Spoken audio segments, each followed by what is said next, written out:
Окуучулардын кышкы каникулу 16 январга чейин узартылды. Өспүрүмдөрдүн каникулу дагы 3 күнгө уланат. Мындай чечим алдыда аномалдуу суук түшүү божомолуна байланыштуу кабыл алынган. Кыргызстанда ушул жума абанын табы -38 градуска түшүүсү мүмкүн. Бул тууралуу өзгөчө кырдаалдар министрлиги эскертип, өзгөчө тоолуу аймактарда кышкы жайыттарда мал жанды кармаган жарандарды этият болууга чакырууда жана алыс сапарга чыкпоо эскертилүүдө. Аба ырайынын кескин төмөндөшү күтүлүүдө жана ошондой эле тоолуу райондордо, тоо этектеринде мезгил менен кар жаашы күтүлөт. Тоолуу райондордо жолдор тайгак болот, кар күткүсү күтүлөт. Айрым райондордо секундасына 15-20 метр чейинки шамал согуусу болот. Аномалдуу суук 10 январдан тарта башталып 3 күнгө созулуусу мүмкүн. Болжолду шаар жерлеринде күндүзү -15, -18, ал эми түнкүсүн -20, -25 градуска чейин төмөндөшү күтүлүүдө. Ал эми тоолуу райондордо, алардын ичинен Нарында жана Суу Самырда -38ге чейин төмөндөшү мүмкүн.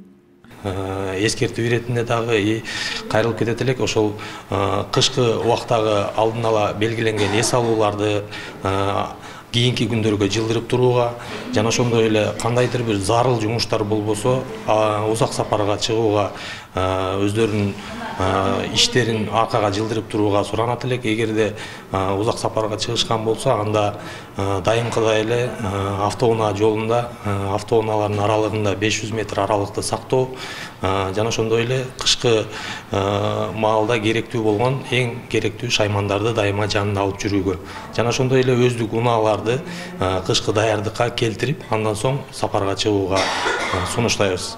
Мындан улам өлкөнүн 7 облусундагы бардык электр тармактары ишканалары алдыда күтүлүп жаткан суукка даяр туруу керектиги белгиленген. Энергетиктер күчөтүлгөн режимде иштөөгө өтүштү. Абанын температурасы төмөндөгөндө абоненттер энергияны лимиттен ашыкча пайдалануусу мүмкүн. Ага карабай энергетиктерге калкты электр энергиясы менен үзгүлтүксүз камсыздоо негизги милдет катары коюлууда. График түзүлдү. Кошумча персоналдар даярдалды. Азыр күнү түнү иштейбиз. Ошого карата кошумча дагы азыр бизде запасной частьтарды камдап койдук. ГСМ дагы даяр. Бул жөнүндө уже баарыбыз ишти алып баратабыз. Баары жакшы. Мындай аномалдуу суук аба ырайы унаа, энергетика жана коммуналдык кызматтардын ишин кыйындатат. Бүгүн Ош шаардык мэриясы атайын штабтык жыйын өткөрүштү. Анда шаардагы коммуналдык кызматтардын даярдыгы, кризистик авариялык кырдаалдардагы атайын техникалардын жетиштүүлүгү талкууланды. Ош шаарында -19га чейин чыгат атат. Ошого бүгүн бүт службаларды ТЭЦ, тепло, УКТ, Зелен Хоосту жол тазалаган ишканалардын бүт баарын чакырдык. Анан баары күчөтүлгөн тартипте иштөөнүн тошуну берилди. Бул жерден билесиз, эртең саат 12ден баштап Кудай буйрса кар деп атат. 2 күн катар кар, анан минуска чөтүп атат да. Анан ошого бүт тармактарды, ошол эле РЭС, светти үзгүлтүксүз берүү боюнча дагы күчөтүлгөн тартипте иштөө маселесин көтөрдүк.